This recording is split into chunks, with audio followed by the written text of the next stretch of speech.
The miracle child of the galaxy can't save his own life. For thousands of years, the Andralis galaxy had been a symbol of peace in a universe often torn apart by greed and war. Unlike many neighboring galaxies that competed for resources or territory, Andralis was built upon cooperation. Hundreds of intelligent species had formed the Galactic Harmony Alliance, sharing knowledge, technology, medicine, and scientific discoveries. Diseases that once wiped out civilizations had become nothing more than history lessons. Artificial organs could replace failing ones within minutes, damaged DNA could be rewritten with microscopic bio-machines, and life expectancy had increased to several centuries for most species. Across countless worlds, people believed that medicine had finally defeated every illness the universe could create. At the heart of this remarkable alliance lay the emerald blue planet Illyrian, often called the Healing World. Massive floating hospitals circled its skies, while crystal towers housed the finest researchers from every corner of the galaxy. Medical students dreamed of studying there, and patients considered reaching Illyrian their greatest hope. If a disease existed anywhere in the universe, people believed the doctors of Illyrian would eventually find its cure. Among the greatest minds living on the planet were Dr. Cale Orion and his wife Dr. Lyra Soren. Cale was a brilliant xenobiologist who devoted his life to understanding how alien life evolved on different worlds. Lyra was a renowned physician whose discoveries had saved millions of lives across the galaxy. Together, they had solved medical mysteries that many considered impossible. Yet despite all their achievements, there was one problem neither science nor technology had been able to solve. They could not have a child. Years passed as they quietly endured disappointment after disappointment. Every advanced treatment available on Illyrian had failed. They visited specialists from distant planets, consulted genetic engineers, and even sought help from ancient civilizations whose medical knowledge predated the Galactic Alliance itself. Every answer was the same. "I'm sorry," one elderly physician told them gently. "Your genetic structures simply cannot produce a viable child. We've exhausted every possibility." On the journey home, neither Cale nor Lyra spoke. The stars drifted silently beyond the transparent canopy of their spacecraft until Cale finally broke the silence. "I've spent my entire life finding answers," he said softly. "But when it comes to us, I have none." Lyra reached for his hand and smiled despite the sadness in her eyes. "We've spent our lives saving other families," she replied. "Maybe that's the purpose the universe chose for us." Cale nodded, but deep inside, the emptiness remained. Months later, something extraordinary happened. Astronomers across the galaxy announced that an event known as the celestial alignment would occur within days. It happened only once every several thousand years, when 7 ancient stars aligned perfectly with the galactic core, creating waves of unusual cosmic energy that spread throughout Andralis. Most scientists considered it a spectacular astronomical phenomenon, while many ancient cultures believed it marked moments when destiny itself changed. On the evening of the alignment, Illyrian skies glowed with ribbons of silver, blue, and violet light that danced across the atmosphere. Citizens gathered in parks and observatories to witness the breathtaking event. Inside their quiet home overlooking the Crystal Sea, Lyra suddenly stopped walking. "Cale," she whispered. He immediately looked up from his research console. "What is it?" I don't know." She placed a trembling hand on her stomach. "Something feels different." Within hours, medical scanners confirmed what both of them thought impossible.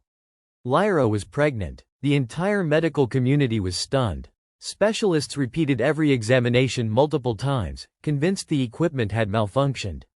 "It defies every known biological principle," one researcher admitted.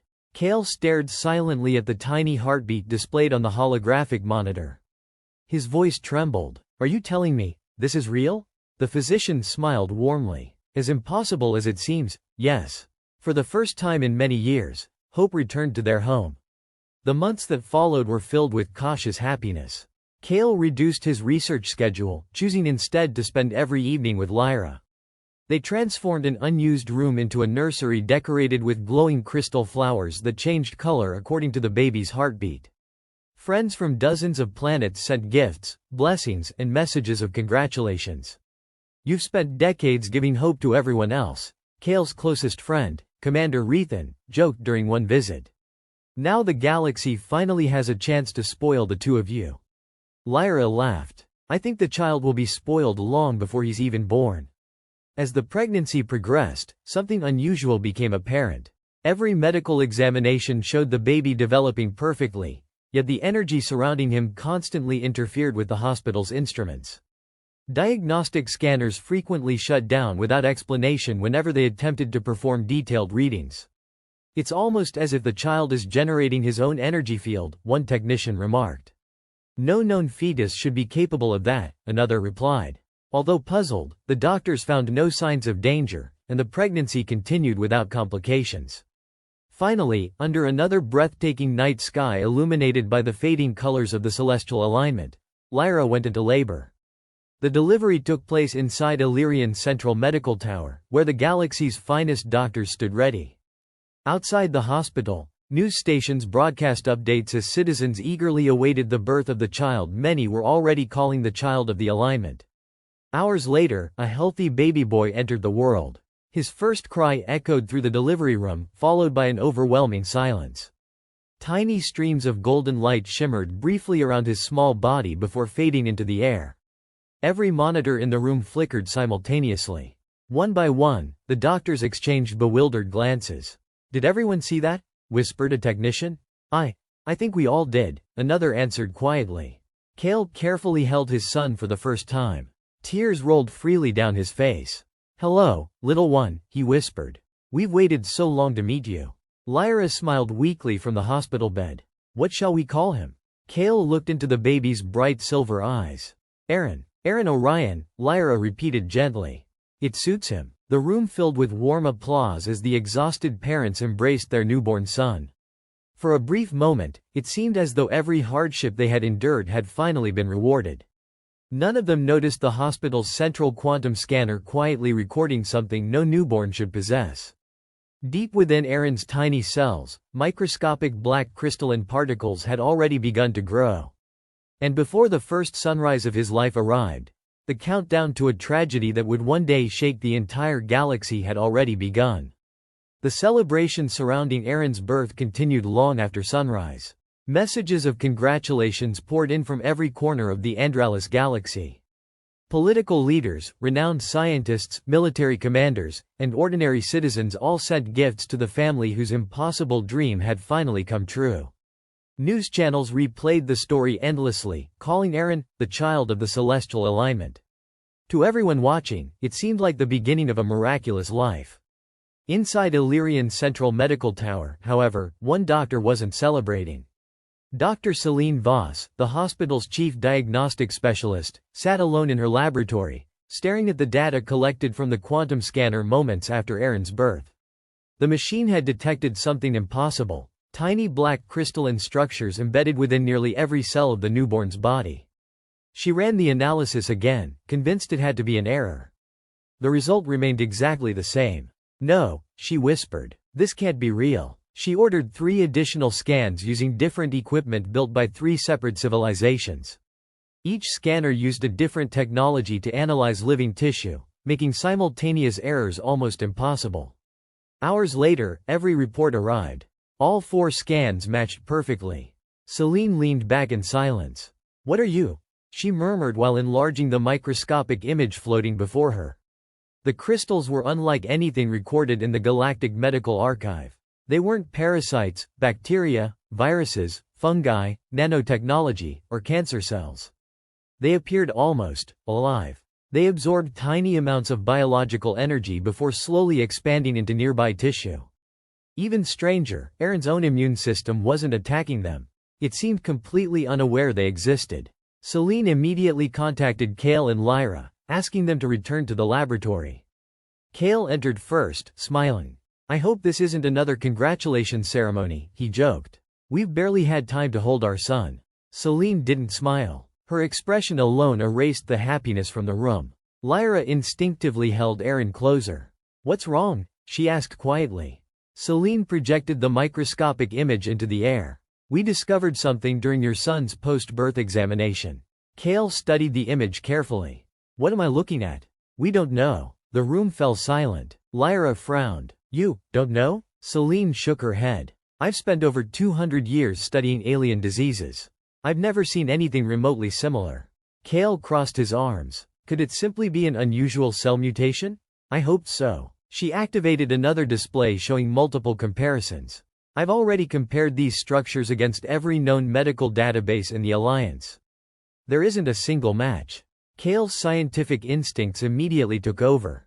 What are they doing? They're growing. Lyra looked down at her sleeping son. Growing? How fast? Very slowly. Celine enlarged 2 images taken 6 hours apart. They've expanded by less than 1%. Kale examined the images carefully before speaking. So the progression isn't aggressive. No. Then perhaps we can remove them surgically. Celine sighed. They exist inside nearly every organ. The hopeful expression vanished from Kale's face. In every major blood vessel, she continued. And the brain? Celine nodded. Yes. No one spoke for several long seconds. Finally, Lyra broke the silence. Is he in pain? Celine looked at Aaron sleeping peacefully.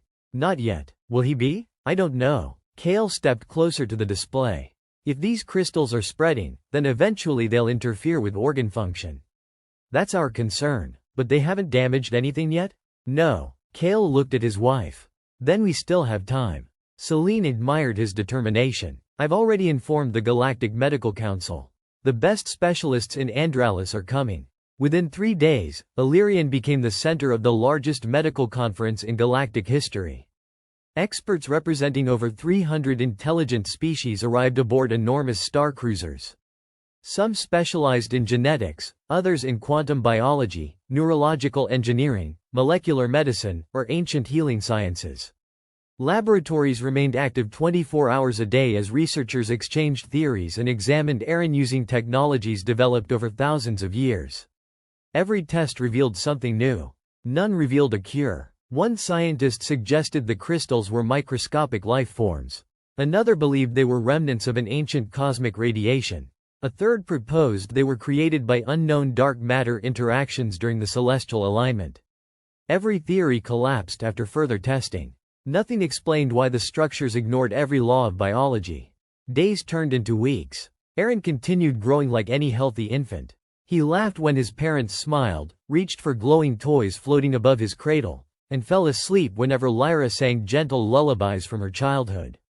Yet beneath his cheerful appearance, the crystals continued their silent expansion. Each weekly scan showed measurable growth. Small, steady, relentless. One evening, Kale stood alone in the observation room studying the latest results when Commander Rethan quietly entered. You've barely slept, Rethan observed. Kale gave a tired smile. I'll sleep after I solve this.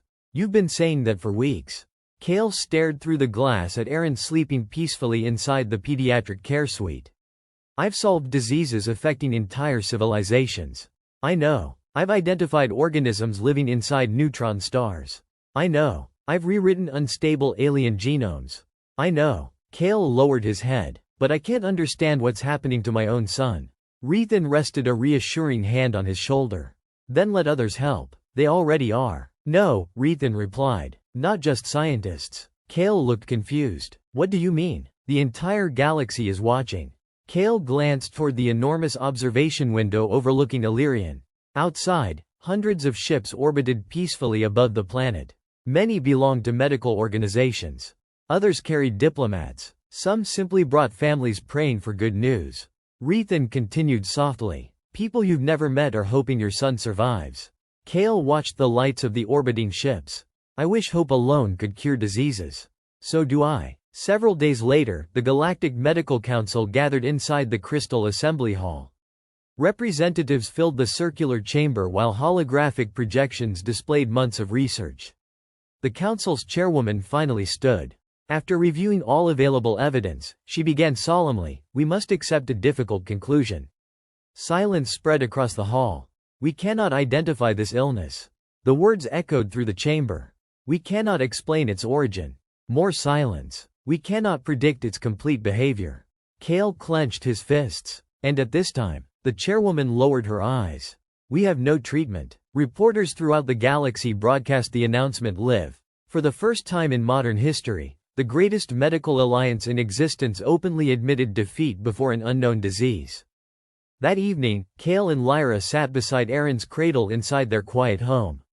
The baby reached upward with tiny hands, laughing as glowing crystal butterflies floated above him. Lyra gently brushed a strand of silver hair away from his forehead. He doesn't even know they're saying he can't be saved. Cale looked at his son with quiet determination.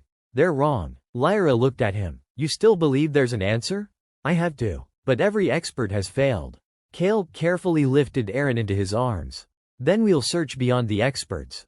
Beyond the Alliance? He nodded. If the known galaxy has no answers, then we'll search the unknown parts of it. Outside their home, countless stars illuminated the night sky. Somewhere among those distant worlds, Cale believed, a solution had to exist. Neither parent noticed that, deep within Aaron's tiny body, the mysterious black crystals had begun spreading toward his heart, advancing silently while the galaxy searched desperately for a cure that no one yet understood. The weeks following the Galactic Medical Council's announcement changed Cale and Lyra forever. Their home, once filled with celebration and visitors bringing gifts for their newborn son, gradually became a place of quiet determination. Every morning began with another medical scan, another consultation with specialists, and another report showing the same heartbreaking conclusion. The mysterious black crystals inside Aaron's body continued growing at a slow but measurable pace.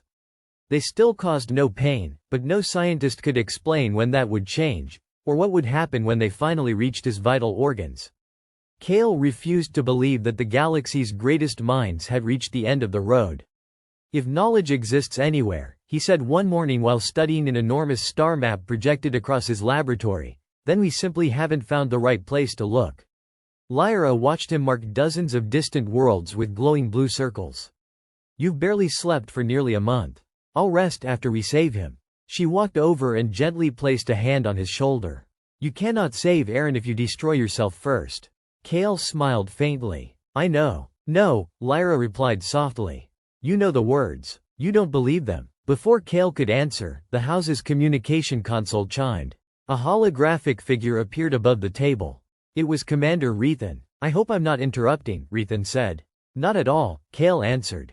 I've received permission from the Galactic Council. Your exploration vessel has been fully upgraded. Cale looked surprised. So soon? Rethan nodded. Medical organizations from 27 planets volunteered their newest equipment. They all want to help. Lyra exchanged a grateful glance with Cale. The galaxy is being kinder than we deserve, she whispered. No, Rethan replied. It's simply returning the kindness you've spent your entire lives giving everyone else. 3 days later, the family arrived at the orbital spaceport above Illyrian. Their vessel, the Aurora Voyager, floated inside one of the massive docking bays. Unlike military warships, the Aurora had been designed for exploration and scientific research. Its sleek silver hull reflected the light of nearby stars, while enormous observation windows surrounded the central living quarters. Advanced laboratories occupied the lower decks, and the newest faster-than-light engines had been installed specifically for this mission. As Cale carried Aaron aboard, engineers performed the final system checks.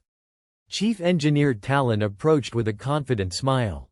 Dr. Orion, the ship is ready. Thank you, Talon. We've increased the medical laboratory's power capacity by 40%. If any civilization has equipment compatible with ours, we'll be able to integrate it immediately. Cale shook his hand. You've given us more than a ship. Talon looked toward baby Aaron sleeping peacefully. I hope we've given him a future. Within hours, the Aurora Voyager departed Illyrian. Hundreds of ships gathered outside the planet's orbit as a symbolic farewell. Civilian vessels illuminated their navigation lights in synchronized patterns, creating rivers of glowing colors stretching through space. Lyra stood beside the observation window. I've never seen anything like this. Cale quietly nodded. They're praying for him. Aaron suddenly giggled from his small cradle as colorful lights reflected in his bright silver eyes. He thinks they're putting on a show just for him, Lyra laughed. Perhaps they are. Their first destination was Valoris Prime, a world famous for its mastery of genetic engineering. Entire mountain ranges had been transformed into enormous research cities where living organisms could be redesigned at the molecular level. If any civilization could rewrite the mysterious structures inside Aaron's cells, it would be the scientists of Valoris. Upon arrival, they were welcomed by Professor Zarin, one of the oldest genetic researchers in the galaxy. I've studied every report your council transmitted, Zarin said while leading them through a corridor filled with floating DNA displays. I admit, I've never encountered anything remotely similar. Kale sighed. We've become accustomed to hearing that. Zarin smiled sympathetically. Even so, we'll examine every possibility. For nearly 2 weeks, Aaron underwent hundreds of non-invasive examinations. Molecular scanners mapped each individual crystal. Quantum microscopes observed their behavior. Artificial intelligence systems compared the results against billions of known biological structures. The conclusion never changed. They're not alive in the conventional sense, Zarin explained during the final meeting. What do you mean? Lyra asked. They grow. Yes. They adapt. Yes. But they possess none of the characteristics required for life. Kale frowned. So, they're behaving like living organisms without actually being alive? Exactly. Can you remove them genetically? Zarin slowly shook his head. The crystals appear woven into Aaron's biological development itself. Removing them would likely destroy the surrounding cells. Kale closed his eyes for a moment. So once again, we have no cure. The disappointment weighed heavily on everyone as the Aurora Voyager departed Valori's prime. Yet neither Kale nor Lyra considered returning home. Their search had only begun. Over the following months, they visited one remarkable civilization after another. On Narithus, enormous floating temples housed healers who manipulated biological energy through ancient techniques passed down for over 50,000 years. Elder monks meditated around Aaron for hours, attempting to sense the strange force hidden inside him. Finally, their leader opened his eyes. The child carries both extraordinary light and unimaginable darkness. Lyra immediately leaned forward. What does that mean? I do not know. You sensed something? Yes. What exactly? The old monk looked troubled.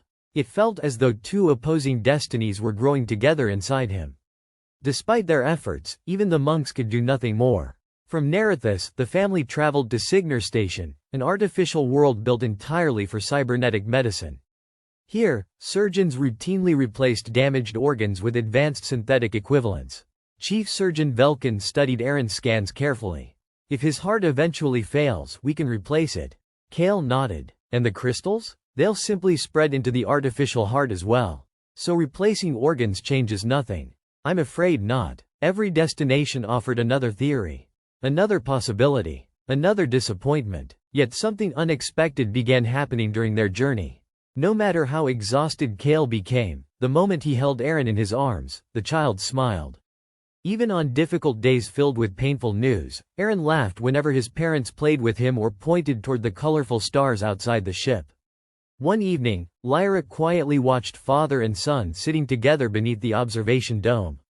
Kale pointed toward a distant nebula glowing in shades of purple and gold. See that, Aaron? That's the Fire Bloom Nebula. Maybe one day you'll explore places even farther than that. The baby reached upward as though trying to grab the stars themselves. Lyra smiled sadly. He doesn't know he's supposed to be dying. Kale gently kissed Aaron's forehead. Then let's make sure he grows up never believing it.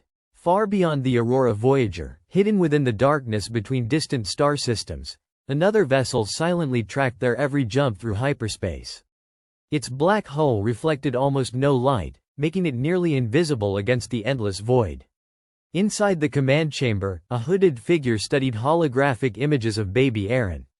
So, the mysterious stranger whispered, the child of the celestial alignment truly exists. Another figure stepped forward. Shall we continue observing? The leader's eyes remained fixed on Aaron's image. For now. And when the time is right. A cold smile slowly appeared beneath the hood. Then, we will claim the child for ourselves. Unaware that they had already attracted dangerous attention, the Aurora Voyager disappeared into another corridor of hyperspace, carrying a family whose desperate search for a cure had only just begun. Nearly a year had passed since Aaron's birth, and although the mysterious disease continued spreading through his body, it had not stolen his cheerful spirit. He had begun taking his first unsteady steps across the polished floors of the Aurora Voyager, often laughing whenever he stumbled into his father's arms. His silver eyes sparkled with endless curiosity, and every new planet they visited became another colorful adventure in his young mind. To strangers, Aaron looked like a perfectly healthy child.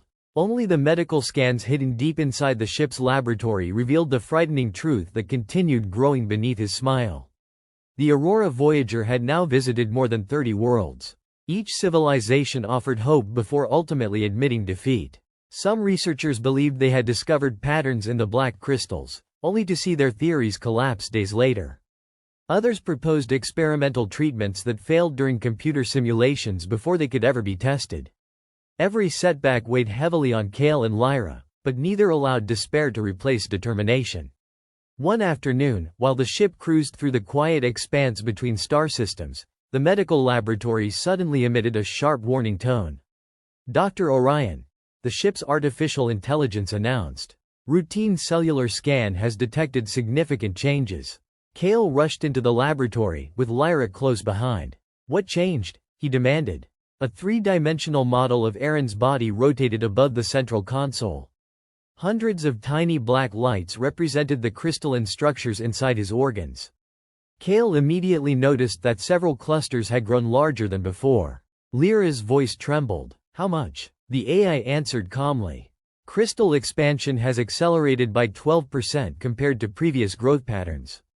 Kale stared at the projection in disbelief. "That's impossible. The calculations have been verified." He quickly activated comparison scans from the previous month. The AI was correct. For nearly a year, the disease had progressed at a slow, predictable rate. Now, for the first time, it had begun spreading noticeably faster. Lyra looked at her husband. "Does this mean?" Kale finished the sentence for her. "We're running out of time." At that moment, little Aaron wandered into the laboratory holding one of his glowing toy spheres. He smiled brightly. "Mama." Lyra immediately forced a smile and knelt beside him. "What are you doing awake, little explorer?" Aaron proudly held up the glowing sphere. "Star." Kale couldn't help smiling. "Yes," he said softly. "That's your star." The child giggled and wrapped both arms around his father's leg. For a brief moment, the terrifying medical report disappeared beneath the warmth of that simple embrace. The following day, the Aurora Voyager arrived at another remarkable destination. The planet Mathera. A world unlike any they had visited before. Instead of towering cities or advanced laboratories, Mathera was covered almost entirely by ancient forests whose trees stretched several kilometers into the sky. Massive glowing vines connected the giant trunks, forming natural bridges suspended high above the ground. The inhabitants believed that all living things were connected through an invisible force they called the living current, a natural energy flowing through every creature in the universe. Kale wasn't interested in legends. He came because the Matherans had occasionally succeeded where science had failed. As the family entered the great sanctuary, dozens of elderly healers welcomed them in complete silence. At their center stood Grand Healer Seraphis, whose age was unknown even among his own people. He slowly approached Aaron and smiled. "So this is the child." Kale nodded. "My son." Seraphis looked directly into Aaron's silver eyes for several seconds. The old healer's peaceful expression suddenly changed. He took an involuntary step backward. Lyra noticed immediately. "What happened?" Seraphis remained silent. "What did you see?" Kale asked. The healer finally spoke. "I have spent 600 years studying the living current. And I have never seen an aura like his." Kale folded his arms. "What does that mean?" Seraphis looked troubled. "The life flowing through your son burns brighter than almost anyone I have ever encountered." Lyra smiled hopefully. "That's good, isn't it?" The healer slowly shook his head. "It should be." He pointed gently toward Aaron. "But surrounding that brilliant light is an ocean of darkness." The room became silent. Kale spoke carefully. "Can you identify his illness?" "No." "Can you heal it?" "No." "Can you at least tell us what those visions mean?" Seraphis closed his eyes briefly. "I can only tell you what I felt." "And that is?" "It feels as though your son's life is fighting a battle that began long before he was born." Kale frowned. "You're saying this disease existed before Aaron?" "I don't know." "Then what are you saying?" "I'm saying," the old healer replied quietly, "this doesn't feel like an ordinary disease." Although the Matheran healers could not cure Aaron, they did provide one valuable piece of information. During several hours of meditation, they confirmed that the mysterious darkness surrounding the child was not spreading beyond his own body. Whatever the crystals were, they posed no danger to anyone nearby. For the first time in months, Kale felt a small sense of relief. At least Aaron wasn't a threat to others. That evening, while the Aurora Voyager prepared for departure, Commander Rethan contacted them through holographic communication. I've received disturbing intelligence, he began. Kale immediately became serious. What happened? Several independent trade stations have reported strangers asking detailed questions about Aaron. Lyra looked alarmed. What kind of questions? They wanted to know your travel route. Kale's expression hardened. Who are they? We don't know. They're bounty hunters? No evidence. Scientists? Possibly. Government agents? Unconfirmed. Rethan paused before continuing. One witness described them as wearing black ceremonial robes with no visible insignia. Kale remembered the mysterious ship that had remained hidden behind them during several hyperspace jumps. You think someone's following us? I don't think. Rethan activated another hologram. It displayed sensor recordings collected by Alliance patrol ships. A single dark vessel appeared repeatedly near locations the Aurora Voyager had visited. Always at a distance. Always disappearing before patrols arrived. Lyra felt a chill run through her body. They've been watching us. For months, Rethan confirmed. Kale looked toward the sleeping Aaron. Why would anyone want a sick child? Rethan answered with complete honesty. We don't know. After ending the communication, Kale immediately gathered the ship's senior crew. No one leaves the Aurora alone from this point forward. Chief Engineer Talon nodded. I'll upgrade the defensive systems. Captain Elion, the ship's pilot, added, we'll begin making random hyperspace jumps instead of direct routes. Kale agreed. If someone is following us, we make it as difficult as possible. Later that night, long after everyone else had gone to sleep, Kale stood alone beneath the observation dome. Millions of stars drifted silently outside. Lyra quietly joined him. You think the warning is connected to Aaron's illness? I don't know. She leaned against him. Do you ever wonder if this journey is leading us towards something much bigger than a cure? Kale stared into the endless darkness. Every day, at that exact moment, aboard the hidden black vessel several million kilometers away, the mysterious hooded leader watched a live holographic image of the Aurora Voyager. One subordinate stepped forward. They've increased their security. The leader remained calm. As expected, they suspect they're being followed. They're supposed to. The subordinate looked confused. Should we intercept them now? The hooded figure slowly shook his head. No. Then when? The leader's eyes remained fixed on the sleeping image of young Aaron. Not until the child begins to reveal what he truly is. Far away, completely unaware of the danger closing in around them, Aaron slept peacefully in his small cabin, dreaming innocent dreams while two separate races against time had already begun. One to save his life, and another to capture him before anyone else discovered the extraordinary destiny hidden within him. The warning about the mysterious ship changed everything aboard the Aurora Voyager. Until then, Kale and Lyra had believed their only enemy was the unknown disease growing inside Aaron's body. Now they realized another danger existed somewhere in the darkness of space. Someone had followed them across dozens of star systems without ever making contact. Whoever they were, they knew about Aaron, and that alone was enough to keep everyone on the ship awake at night. Captain Elion ordered the crew to remain on high alert. The peaceful exploration vessel suddenly began operating like a military ship. Security drones patrolled every corridor. Shield generators remained active at all times, even though they consumed enormous amounts of energy. Every incoming communication was scanned multiple times before being accepted. One evening, Chief Engineer Talon entered the bridge carrying a datapad. I've completed the upgrades, he announced. Captain Elion looked up from the navigation console. Report. I've strengthened the sensor array. If that black ship comes within 5 million kilometers, we'll detect it. And our engines? They're performing beyond expectations. Kale, who had been studying Aaron's latest medical reports nearby, looked toward Talon. What about emergency hyperspace jumps? Talon nodded. We can perform one immediately if necessary, but repeated jumps will overload the engines. So we only use it as a last resort. Exactly. Before anyone could continue, cheerful laughter echoed through the bridge. Little Aaron had escaped from Lyra's supervision again. The toddler ran unsteadily across the polished floor, chasing a tiny floating maintenance drone.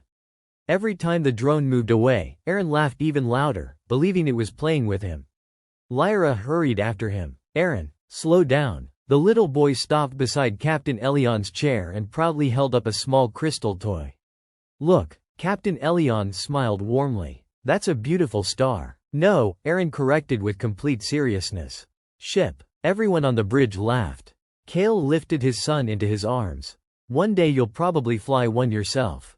Aaron wrapped his tiny arms around his father's neck and rested his head against his shoulder. For a few precious moments, everyone forgot about diseases, mysterious enemies, and impossible odds. Several days later, the Aurora Voyager received an invitation from another civilization. The message came from the ocean planet Narivos, famous throughout the galaxy for preserving one of the oldest libraries ever created. Unlike modern databases, which stored information digitally, the Nervans maintained physical records dating back hundreds of thousands of years. Many forgotten civilizations had entrusted their knowledge to the library before disappearing from history. As the ship descended toward the planet, endless blue oceans stretched across the horizon. Only a handful of enormous islands broke the surface, each supporting magnificent white cities surrounded by waterfalls that flowed directly into the sea below. Lyra stared through the observation window. "It's beautiful." Captain Elion nodded. "Some say Narivos has never fought a war." Kale smiled faintly. "I hope they've had better luck fighting diseases." The family was welcomed by Archivist Thalos, an elderly scholar whose long silver robes almost touched the ground. "Dr. Orion," Thalos said respectfully. "We've followed your son's story with great concern." Kale bowed his head. "Thank you for receiving us. The Library of Narivos exists to preserve forgotten knowledge. Perhaps the answer you're seeking has already been written." For the next several days, Kale worked alongside dozens of historians and translators. Ancient crystal tablets, metallic scrolls, and holographic memory spheres from extinct civilizations were carefully examined one after another. Some records described strange illnesses that transformed skin into stone. Others spoke of parasites capable of controlling thoughts or viruses that consumed memories instead of flesh. Yet none matched Aaron's condition. Late one evening, Kale rubbed his tired eyes while closing another ancient manuscript. Nothing. Thalos remained calm. "The oldest knowledge is often the hardest to understand. We've searched nearly 100,000 historical records. And we'll search another 100,000 if necessary." Just then, one young librarian hurried into the archive carrying a dusty crystal cylinder. "Master Thalos." The old archivist turned. "What is it?" "We found this inside the restricted vault." Thalos looked surprised. "That vault hasn't been opened for centuries. It was hidden behind collapsed shelves." The cylinder was carefully placed onto an ancient projector. Faded holographic symbols slowly filled the room. Most of the language was unreadable. Only scattered words remained intact. Kale leaned forward. "Can you translate it?" Thalos adjusted several controls. Only partially. Fragments of text appeared. "Child. Stars aligned. Light beyond healing." Kale's heartbeat quickened. "What else?" More damaged words flickered into existence. "Darkness within. Cannot." The final line was almost completely destroyed. Only 2 words survived. "Save himself." The room became deathly silent. Lyra slowly looked at Kale. "Did it?" Kale nodded. "It mentioned a child, and darkness, and healing." Thalos frowned deeply. "The document is far older than our oldest civilization. Can you identify its origin?" "I'm afraid not." Kale clenched his fists. "This can't be a coincidence." "No," Thalos agreed quietly. "It cannot." Before they could continue, the archive's emergency alarms suddenly echoed throughout the building. Red lights illuminated every hallway. A security officer rushed inside. "Master Thalos, what happened?" "We've detected an unauthorized vessel entering the planet's orbit." Kale immediately looked toward Lyra. "The black ship?" The officer shook his head. "We don't know." Captain Elion's voice came through Kale's communicator. "Dr. Orion, return to the Aurora Voyager immediately." "What happened?" "Our sensors have identified 3 unidentified ships approaching the surface." 3? They're not responding to any communication." Kale wasted no time. "We're leaving." Within minutes, the group hurried through the city toward the landing platform. Above them, the peaceful sky had changed dramatically. 3 dark spacecraft descended through the clouds without broadcasting identification codes. Citizens below watched in confusion. Captain Elion met them at the boarding ramp. Everyone inside. The engines roared to life. As the Aurora Voyager lifted from the platform, one of the unidentified ships suddenly altered course. "It's following us," shouted the navigator. Captain Elion gripped the controls. "They've locked onto our trajectory." Kale held Aaron tightly while Lyra secured herself beside him. "What do they want?" she whispered. No one answered. On the main display, the lead vessel accelerated with frightening speed. Then, just as suddenly as it had appeared, another enormous spacecraft emerged from hyperspace between the pursuing ships and the Aurora Voyager. Its silver hull bore the unmistakable emblem of the Galactic Harmony Alliance. A calm voice echoed across every communication channel. "This is Alliance cruiser Valiant Shield. Unidentified vessels, you have entered protected space. Power down your engines immediately." The three dark ships hesitated. For several tense seconds, no one moved. Then, without firing a single shot, all three vessels turned sharply and vanished into hyperspace. Silence filled the bridge. Captain Elion exhaled slowly. They retreated. Kale wasn't convinced. No. Everyone looked at him. They weren't defeated. He stared at the empty space where the mysterious ships had disappeared. They came to confirm something. Lyra held Aaron closer. And what was that? Kale looked at his son, who had slept peacefully through the entire incident, unaware of the danger surrounding him. That the child they're searching for is real.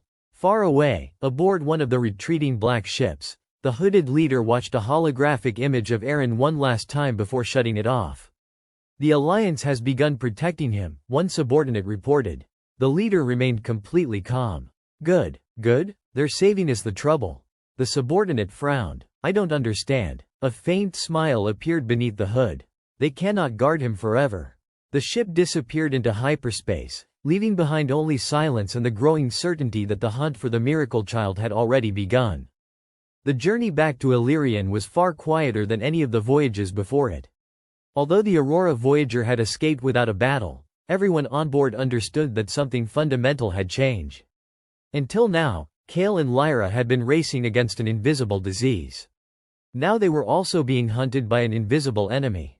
The two dangers seemed unrelated, yet Kale couldn't shake the feeling that they were somehow connected. Aaron, however, remained blissfully unaware of the storm gathering around him. As the ship drifted through hyperspace, he spent most of his day exploring every corner he could reach. The crew had become his extended family. Engineer Talon built him tiny mechanical animals that walked across the floor. Captain Elion let him sit in the pilot's chair whenever the engines were idle, and even the ship's strict security officers softened whenever the little boy greeted them with his cheerful smile. One afternoon, Aaron wandered into the medical laboratory while Kale was reviewing another series of diagnostic scans. "There you are," Kale said with a smile. "Your mother has been looking everywhere for you." Aaron climbed onto a nearby chair and pointed toward the floating hologram above the examination table. "Stars?" Kale looked at the projection. "No, these aren't stars." "What?" "They're pictures of your body." Aaron tilted his head. "Body?" "Yes." The child laughed as if none of it made any sense, then reached toward the holographic image with one tiny finger. The display reacted instantly, enlarging his heart and surrounding organs. Kale's smile slowly disappeared. The black crystalline structures had spread farther than the previous scan conducted only 4 days earlier. He quickly activated the comparison file. No. The computer confirmed his fear. Crystal growth rate increased by 17%. Kale immediately contacted Lyra. She arrived within minutes. "What happened?" He silently pointed toward the display. Her face turned pale. "It accelerated again." Kale nodded. "Twice in less than 2 weeks." Lyra carefully picked Aaron up before he could touch the medical equipment. "He's still acting completely normal. Which makes this even more frightening." "What do you mean?" Kale enlarged the scan of Aaron's heart. "The crystals are approaching the cardiac tissue." Lyra's breathing became heavier. "How long?" "I don't know. We need estimates. I can't give you one." She looked directly into his eyes. "You always have an estimate." Kale lowered his head. "This disease doesn't follow any biological model we've ever studied." Before either of them could continue, the ship's communication console activated. "Incoming priority transmission from the Galactic Harmony Alliance." Captain Elion's voice echoed through the laboratory. "Dr. Orion, the Council wishes to speak with you immediately." A few minutes later, Kale and Lyra stood inside the conference chamber where a life-sized hologram of Council Chairwoman Morella appeared before them. "Dr. Orion," she began. "Madam Chair, I've reviewed the report from Nerivos." Kale nodded. "So have I. The ancient document concerns us. It concerns me even more." The chairwoman hesitated before speaking again. "The Alliance has reached a unanimous decision." Kale waited silently. From this day forward, your family will receive official protection. Lyra looked surprised. You mean military protection? Yes. Kale frowned. That won't be necessary. I'm afraid it is. She activated another holographic display. Several images appeared. Each showed unidentified black ships near different worlds the Aurora Voyager had recently visited. There were only 3 before, Lyra whispered. There are now 7 confirmed vessels. Kale stared at the images. They're expanding their search. We believe multiple groups are now looking for Aaron. Captain Elion crossed his arms. Do we know who they are? The chairwoman slowly shook her head. No. What do they want? We don't know that either. Kale looked troubled. So the entire alliance is preparing to defend a child without knowing why anyone wants him. Correct. Silence settled over the room. Finally, Kale spoke. Then perhaps we're asking the wrong question. Everyone looked at him. The question isn't who is hunting Aaron. He looked toward the projection of his son's latest medical scan. The real question is, what have they discovered that we haven't? The council ended the meeting by assigning 2 Alliance escort cruisers to accompany the Aurora Voyager. Though grateful, Kale couldn't ignore the uncomfortable truth. If an entire galactic alliance believed his family needed military protection, then the threat was far greater than anyone had imagined. That evening, as the escort ship settled into formation around the Aurora Voyager, Lyra sat beside Aaron in his small cabin, reading him stories from an illustrated book about the constellations of Andralis. That one is called the Silver Hunter, she said, pointing toward a bright cluster of stars through the observation window. Aaron looked outside with wide eyes. Pretty. It is. He pointed toward another group of stars. And that? She smiled. Those are the twin suns. Aaron rested his head against her shoulder. When I big, yes? I fly. Lyra gently kissed his forehead. You'll fly farther than anyone. She smiled as she said the words, but once Aaron closed his eyes and drifted to sleep, the smile faded. Kale quietly entered the room. Is he asleep? She nodded. He wants to become a pilot. Kale looked at his son. He'll probably become whatever he wants. Lyra didn't answer. Instead, she whispered something she had kept buried for months. What if he never grows up? The words hung heavily in the silent room. Kale sat beside her. He will. How can you still say that? Because if I stop believing it. His voice cracked for the first time. Then I've already lost him. Lyra leaned against him as both parents watched Aaron sleeping peacefully, completely unaware that every passing day was shortening the future they dreamed of giving him.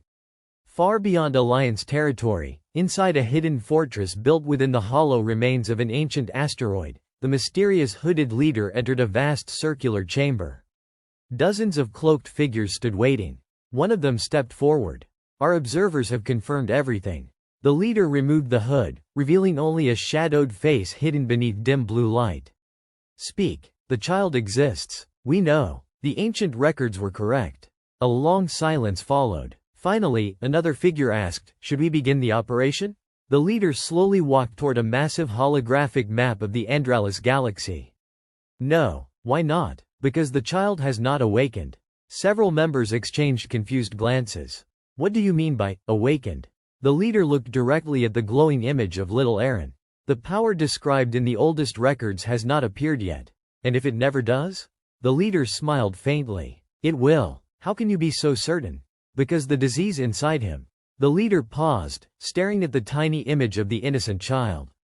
Is only the beginning. As the hidden council quietly prepared for plans that had been waiting for centuries, the Aurora Voyager continued its journey toward Illyrian. Neither Kale nor Lyra realized that their search for a cure had uncovered something far greater than a medical mystery. Somewhere in the forgotten history of the galaxy, Aaron's illness had already been recorded, his future had already been anticipated, and forces older than the Galactic Harmony Alliance had already begun moving toward the miracle child whose true destiny had yet to reveal itself. End of Chapter 1.